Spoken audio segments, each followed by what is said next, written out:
Petit tour du potager aujourd'hui et petit retour sur la saison printemps et été pour voir ce qui a fonctionné ou pas en non-travail du sol. Je vais vous montrer pas mal de petits trucs et pas mal d'idées reçues aussi, notamment est-ce qu'une plante plantée en non-travail du sol, en semi-direct, c'est moins malade qu'une plante en pot. Vous allez voir qu'il y a pas mal d'idées reçues.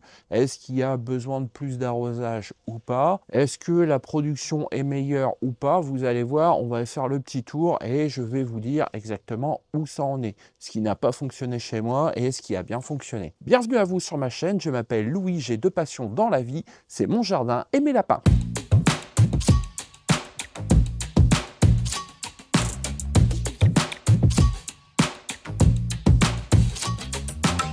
Tac, tac, tac, oh, voit tout. Alors ici, je ne sais pas si vous vous souvenez, mais il y a la tomate en cage. Donc la tomate en cage, ça a plutôt bien fonctionné. Il va falloir que je la taille un peu, notamment pour enlever tout ce qui est malade. Mais je pense qu'il y a encore une semaine pour faire la récolte de ce qui reste. Il y a pas mal de fruits dessus. Vous allez voir, c'est vraiment très intéressant. Elle est un peu malade, c'est normal. On a eu un peu de froid, mais sinon, je suis assez satisfait. Petite remarque. Ici, il y a les tournesols que j'avais fait en semi-direct. Donc, je vais les enlever. Les oiseaux sont déjà passés. Il n'y a plus aucune graine. C'est pas trop grave, c'était fait pour. Et ça a bien poussé. Au pied, ce que j'avais fait, c'est des haricots. Ils poussent bien. Je les laisse pousser tranquillement. On verra par la suite. Derrière, il y avait les courges. Bof. C'est pas une grande année à courges pour chez moi. J'en ai récolté, j'ai à peu près récolté tous les potimarrons. Donc il n'y a plus rien. Il va falloir que j'enlève le petit piquet derrière. Et de l'autre côté, il y a les butternuts. Et les butternuts, c'est pareil. C'est pas forcément la folie. J'en ai que deux et j'en ai une petite et une grosse.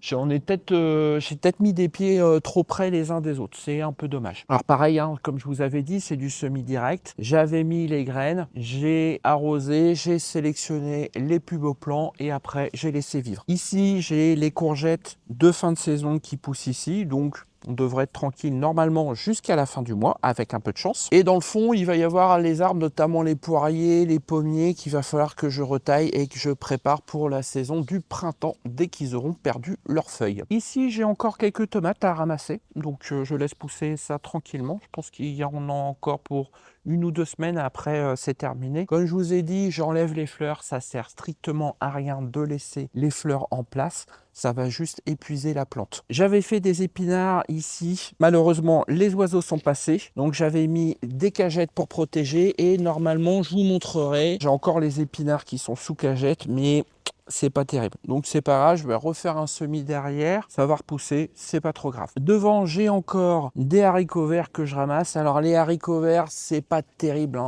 c'est pas vraiment une bonne année pour moi. Je sais pas ce que j'ai foutu. J'ai plus misé sur les haricots nains que sur les haricots à rame.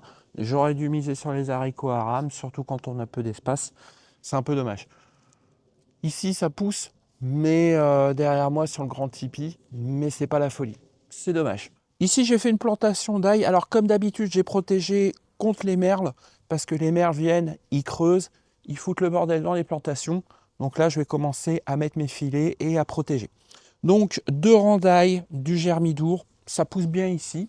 Je vous ai fait une vidéo l'année dernière, c'est toujours le même principe. Encore une fois, l'ail, je ne l'enterre pas. Elle est dans le paillage et c'est le paillage qui tient l'ail, le caillou d'ail, et le caillou d'ail est le cul dans le sol et ça pousse tranquillement. Je vous remettrai l'extrait de comment j'ai fait ma plantation d'ail. Vous verrez, c'est vraiment très simple et ça marche très bien. J'ai des très bons résultats et je ne suis pas prêt de changer de méthode. Devant, j'ai fait une plantation de salade. Alors, c'est une plantation de salade. Je me suis pas embêté, j'étais en jardinerie. J'ai vu une barquette de salade. Je suis comme tout le monde, j'en ai planté. Ça peut m'arriver d'acheter de la salade. Derrière, j'ai les haricots verts. Donc, haricots verts Purple Queen. Ça pousse très bien. J'en récolte encore. Ça sera la seule réussite de cette année au niveau des haricots verts. Alors, encore une fois, j'ai mes tournesols.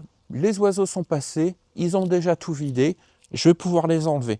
Devant, il me sert de tuteur pour les haricots. Ici, devant moi, j'ai le semis direct de poireaux. Souvenez-vous, sur cette planche, j'avais fait poireaux, oignons, carottes, radis et tout a bien poussé. Vous allez voir, les poireaux sont plutôt beaux. La question qu'on peut se poser, c'est est-ce qu'ils sont plus résistants à la maladie parce que c'est un semi-direct, on les a pas déterrés, on les a pas retransplantés autre part. Vous allez voir qu'ils sont comme les autres, ils chopent la rouille et ce que je fais, c'est tout simple, c'est que je coupe les feuilles pour éviter la rouille. L'avantage de couper les feuilles sur le poireau, en fait, on mange le blanc. Hein. Moi, personnellement, le vert, j'en suis pas fan. Hein. Pour répondre, hein, le poireau vinaigrette avec les blancs, moi, je préfère. Donc, ce que je fais, c'est très simple, c'est que je coupe les feuilles. Donc, ça me protège de la rouille, de couper les feuilles, mais ça me protège aussi de la mineuse du poireau. La mineuse, elle arrive souvent en bout de feuille, elle va faire sa galerie pour aller jusqu'aux sortes du poireau. Le fait de couper, ça va empêcher que la mineuse puisse aller bouffer votre poireau et le pourrir. Je vous montre comment je fais. C'est très simple. Vous voyez, il n'y a pas grande difficulté. J'enlève uniquement le haut. Encore une fois, hein, ça va les protéger de la mineuse, de la rouille. Ici, j'ai les courgettes, je ne sais pas si vous vous rappelez, pareil, en semi-direct, j'ai mis les graines, j'ai laissé pousser tranquillement, j'ai sélectionné le plus beau plan, et puis voilà. Donc là, on est vraiment sur la fin, et vous vous rappelez, la courgette à graines, qui est là, eh ben, je vais vous la montrer de près, elle est pile poil mûre pour être récoltée. Vous allez voir, elle a cassé, elle est suffisamment grosse, on va la sortir tout de suite. Vous remarquerez, on a eu des bons vieux coups de froid, les plants de courgettes, ils vont pas bien. Donc là, ce que je vais faire très simplement, c'est que je vais tout enlever et je vais faire un semis, je pense, d'épinards derrière. Je vous montre la courgette, donc, je vais essayer de vous la montrer de près et je vais vous montrer aussi comment j'enlève. Alors, déjà, je vais faire de la place sur le pied et on va l'enlever. Et vous allez voir la mémère. Vous allez voir, putain, elle fait bien son poids. Alors, vous avez vu ? Elle a commencé à craquer, donc là c'est parfait. Donc c'est pas de la courgette pour manger, hein. Donc là ce que je vais faire, c'est que je vais l'ouvrir, je vais récupérer les graines, et le reste ça part au compost. Ça fera un très bon amendement. Donc pour répondre, pourquoi on fait des grosses courgettes, hein, c'est pour les graines, hein, c'est pas pour les manger. Alors je vous montre, hein, quand j'ai terminé, très simplement, le pied, je vais le repérer, et je vais couper les racines comme ça, voilà, tout simplement. Et je peux enlever le pied. Donc là, j'ai une petite courgette. On va pouvoir la manger. De toute façon, elle grandira pas plus. Voilà. Ça ira dans un plat ce soir. Et le reste, j'ai plus qu'à l'enlever. Je vous montre aussi pour le deuxième plan. Vous voyez, le pied est ici. Oui, tout simplement. Hein. Je n'arrache surtout pas les racines. Je les laisse en place. Je vais les garder pour la structure du sol. Là, vous vous souvenez, les tomates Roma en semi-direct. Alors, je les ai quasiment pas arrosés. Ils ont été arrosés par le biais des courgettes qui étaient devant. Je les ai arrosés pas mal, les courgettes. Donc, je pense que ce qui va être intéressant, c'est de regarder comment elles ont fait leurs racines. Donc là, elles se sont bien fait démolir par le mildiou. Je vais vous montrer. De toute façon, ça sert à rien de les garder plus longtemps. Vous allez voir l'état des fruits. Je vous montre les fruits d'un peu plus près. Vous allez voir, c'est pas la peine d'insister quand c'est comme ça. Regardez les fruits, ils sont un peu foutus. Là, c'est pas mûr, mais je vais pas insister. J'en ai fait suffisamment. Alors la question, combien j'ai fait sur les 4 plants? J'ai fait 8,5 kg et c'est une petite récolte par rapport à l'année dernière. Pourquoi? Parce qu'en fait, il y a eu la canicule de juin, ce qui fait que beaucoup de fleurs ont coulé et ce que j'aurais dû récolter le mois dernier, eh bien, je ne l'ai pas eu malheureusement. Je pense qu'il serait intéressant, c'est de regarder où vont les racines. Quand on fait un semi-direct, comment se font les racines?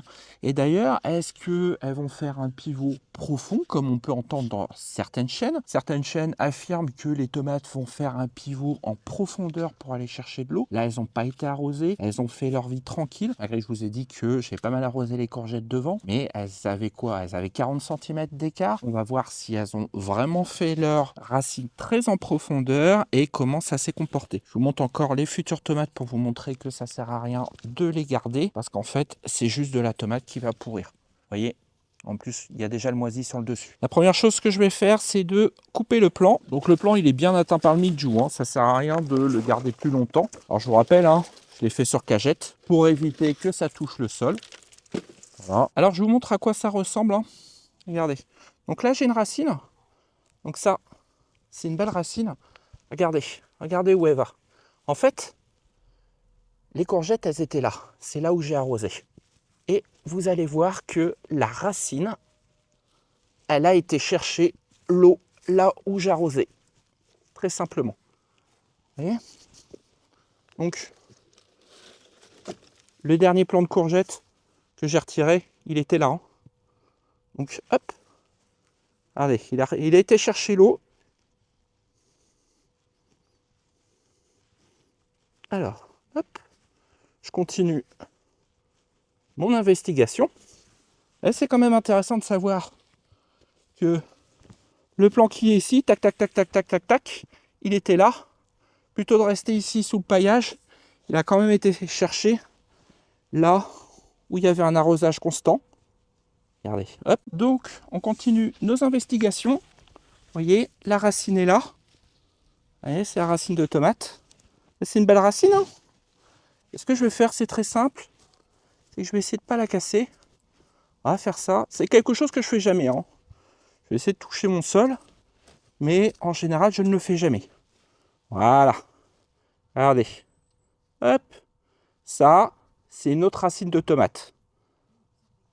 Hop. Donc, ça se croise. Ça se croise.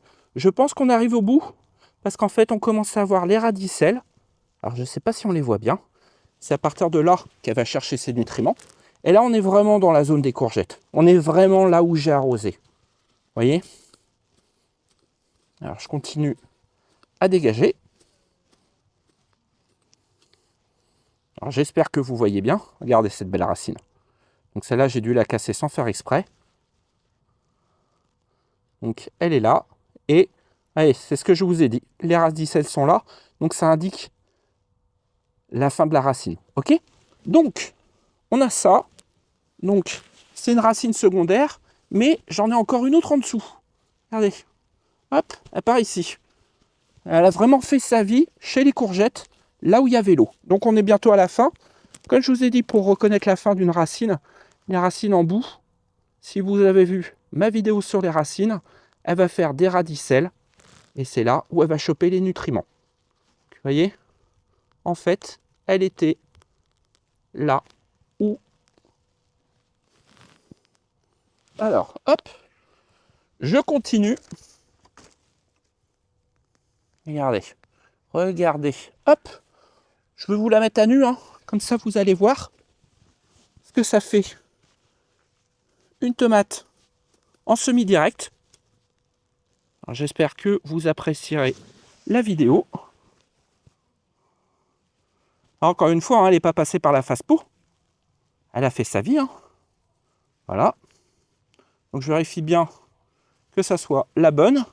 Donc, hop, tac, tac, tac, vous voyez? Donc on en est loin là maintenant de notre tomate. Hein. On est bientôt à la fin. Donc là j'ai le cosmos qui est là. On voit les radicelles et on est sur la fin. Vous voyez? Alors, il faudrait que je la mesure par curiosité. Mais ça, c'est la première racine. Ok? Donc, on va se faire la deuxième. On va la chercher. Parce que notre tomate, elle n'a pas qu'une racine. Donc là, vous voyez, elle a déjà des radicelles, la secondaire. Donc, elle risque d'être très peu développée. Après, je peux me tromper. On ne sait jamais. Donc, je continue mon investigation. Ça fait vraiment des racines superficielles. Allez, hop. Et elle allait repartir comme ça. Ouais. Voilà. Donc, ça. Et normalement, il y en a une autre qui devrait repartir comme ça. Donc, est-ce qu'on a tout? Il m'en reste encore ici. Donc, j'espère que vous allez bien voir. Voilà. Donc, je devrais avoir une autre racine ici. Ça, c'est encore une autre grosse racine qui va partir dans les courgettes. Alors, on va lui faire la place. Je vais aller la chercher avec mon outil. En faisant bien attention de ne pas la casser. Et de ne pas casser la voisine. Voilà, donc là, il y a les radicelles. Ça veut dire que c'est bientôt la fin. Et celle-là est partie un peu plus en profondeur. Oh oui, elle est partie un peu plus en profondeur. Regardez, j'ai encore une autre là. Ça, c'est la tomate voisine. Donc, je vais la dégager. Je vais la mettre à côté. Comme ça, ça va nous permettre de voir tranquillement. Ah, je l'ai cassée. C'est pas trop grave. Elle ne devait pas donner plus loin. Donc, ici, je devrais en avoir une autre encore. Voilà. Donc, hop, hop, hop, hop. J'en ai pas là. Oh, j'en ai une petite. Ah si, j'en ai une petite là. Quand même.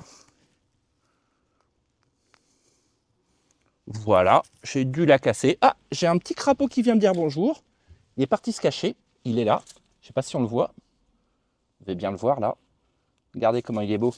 Allez, on va lui foutre la paix. Et du coup, ça va nous permettre de voir tranquillement la racine de la tomate. Alors je vous rappelle, mes tomates, je ne les ai pas arrosées. Par contre, j'ai arrosé cette zone-là où il y avait les courgettes. Et les courgettes, en fait, elles ont été arrosées abondamment. Et vous voyez que les racines de cette tomate-là, alors je pourrais faire l'exercice pour les deux autres plants, ça va être pareil. Ben, ils ont été chercher l'eau là où il y en avait. Est-ce qu'elle a fait un pivot? Ça, c'est la question qu'on pourrait se poser. Et je sens une grosse racine, mais si je l'enlève, alors est-ce que je peux l'enlever? On va la creuser. Alors, on va aller chercher ce pivot-là. On va aller voir où il donne. Alors, je vous montre à quoi ça ressemble, le fameux pivot qu'on nous dit que la tomate va chercher l'eau en profondeur. Vous voyez, c'est pas grand. Vous voyez, c'est pas plus grand que ma main. Donc, effectivement, on peut dire qu'il y a deux pivots. Hop, je vous montre. Si je continue par là, en fait, il n'y a pas beaucoup d'eau si je continue dans le fond. On le voit à la taille des racines et au développement. Et encore, j'ai une autre racine, mais elle n'a pas l'air vraiment très conséquente. J'ai ça, voilà. Mais là, quand on voit la taille de la racine, et là où elle va chercher les nutriments et l'eau, c'est dans les courgettes. Alors, je vous montre par rapport à moi la racine, ce que ça faisait. Donc, elle est là. Et vous voyez, je n'ai pas fini de déterrer en plus, parce que j'ai des morceaux qui viennent, et j'ai des morceaux qui tiennent encore. C'est pas trop grave. Vous voyez, je fais 1m87. Donc là, on a quasiment 2 mètres de racine.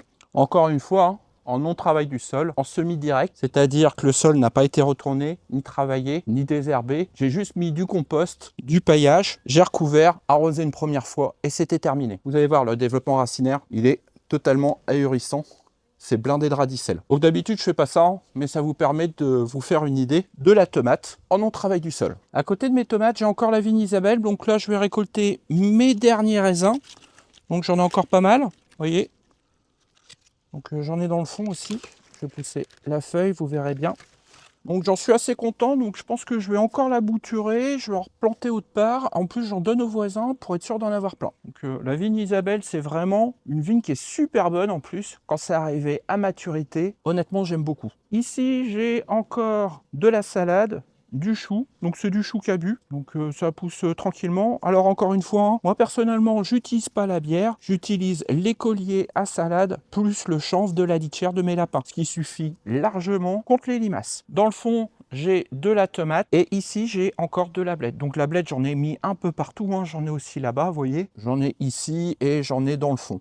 Donc la blette à carte, c'est vraiment très rentable comme plante au potager. Personnellement, j'aime bien. Ici, j'ai de la salade, donc de la salade à couper. Je vais bientôt l'enlever parce qu'en fait, elle commence à devenir amère. Donc, pas très intéressante. Et j'ai un semis de persil ici. Ici, j'ai des figues. Ce figuier-là, il n'est pas très intéressant parce qu'en fait, les figues ont du mal à arriver à maturité. Le figuier le plus intéressant, ça va être celui-là. Vous voyez, là, on est vraiment gâté.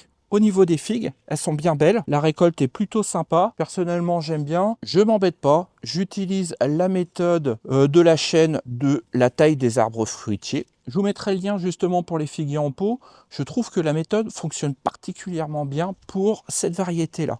Alors, je serais infoutu de vous dire quelle est cette variété-là. Une chose est sûre, c'est que je vais la bouturer pour m'en faire un deuxième pot en remplacement de celui-là. Pour finir, on a encore des tomates. Donc des tomates, il y en a un peu partout, hein. On est plutôt gâté en termes de tomates. Donc on n'a pas fini la récolte, je pense qu'on va en avoir pour un petit moment. Et je pense que l'année prochaine, je vais ramener les muroises jusqu'ici. Donc j'ai un plant que je vois d'ici que je vais enlever, qui a chopé le mildiou, je vais m'en débarrasser et puis voilà. Mais sinon, je pense qu'on en a encore pour 15 jours de tomates. Cette vidéo touche à sa fin, j'espère que vous l'avez appréciée. J'en profite aussi pour vous montrer les carottes en non-travail du sol, en semi-direct, voyez.